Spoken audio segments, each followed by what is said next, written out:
Camden is one of the UK's most popular tourist attractions and attracting tourists and market traders all over the world. In 1976, the year the market opened, punk exploded and music was revolutionised. Roundhouse, Coco, Electric Ballroom and Proud Camden have all hosted a fair share of gigs such as Pink Floyd, Jimi Hendrix, Oasis, Radiohead and Coldplay.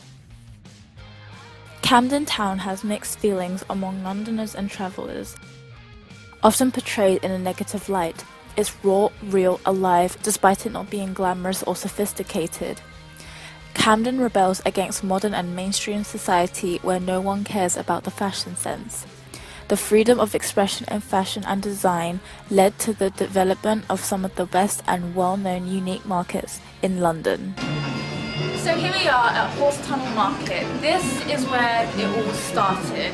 Traders from other countries would come and bring their goods and sell it on to traders and also tourists. Over the years it's become more and more popular, and since then Camden has become a very multicultural place with different items from India, China, Russia, you name it. Back in 1925, the stables markets used to be a Pickford horse stable as well as a horse hospital. The stables is one of the biggest sections in the market of Camden. During the summer of 1976, the stables held rehearsals for big bands such as The Clash and well-known other punk rock bands. They started playing at gigs and started their careers here.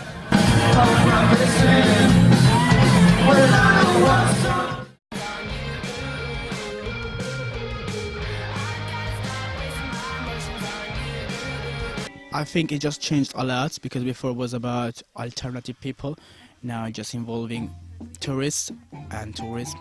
So I think it's changing in the wrong way, because before Camden was like the alternative part of London, now just commercial, just mainstream. At that time people were coming to Camden and were really looking for something very different, very unique.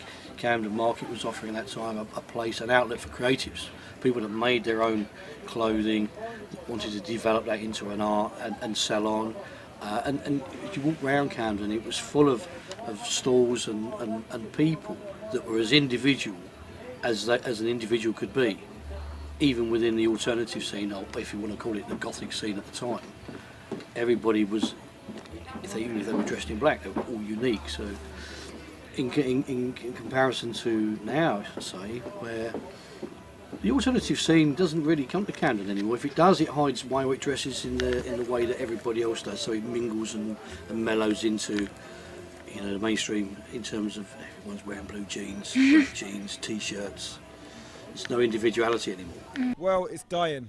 You know what I mean? It's from what it was and for what it was known for. It's dying. More to do with like big corporations and big companies and big property developers buying out lots of Camden, shutting down a lot of the stalls, raising the prices, so the independent people are kind of flushed out, and only the more wealthy companies can afford to stay here. And then like when I used to come here back in the day, like I used to know Camden like as a punk area. You'd see a lot of punks, and you do see some punks now, but there's not like how it is now. Now it's very different from what it used to be,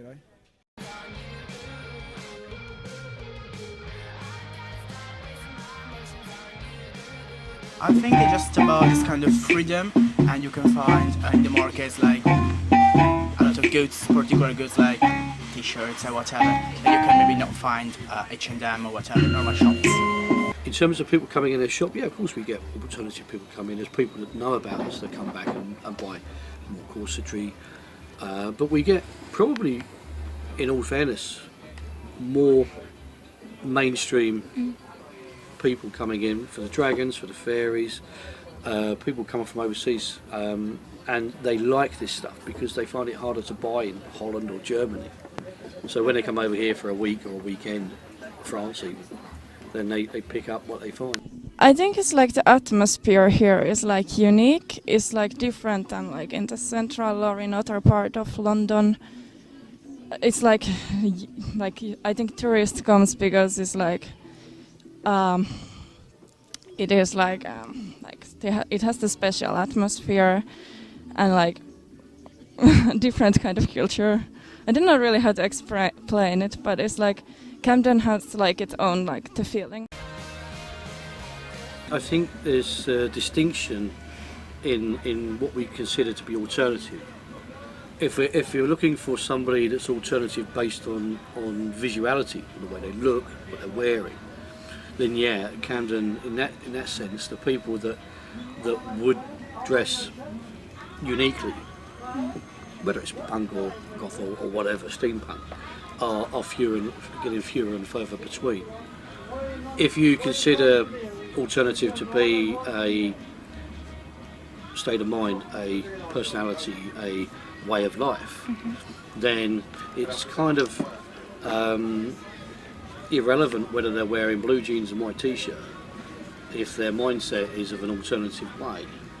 That's my personal opinion. Obviously there'll be people that disagree and think that, to be totally alternative you've got to dress alternative and you've got to look alternative, you've got to have spiky hair or black hair or white hair or whatever. But I don't necessarily agree with that. I think if you're alternative, then you'll be yourself. I think it is kind of freedom, like you can be really yourselves, like tattoos, piercing and whatever are really into the culture, so people, they're not gonna really judge you about how you look.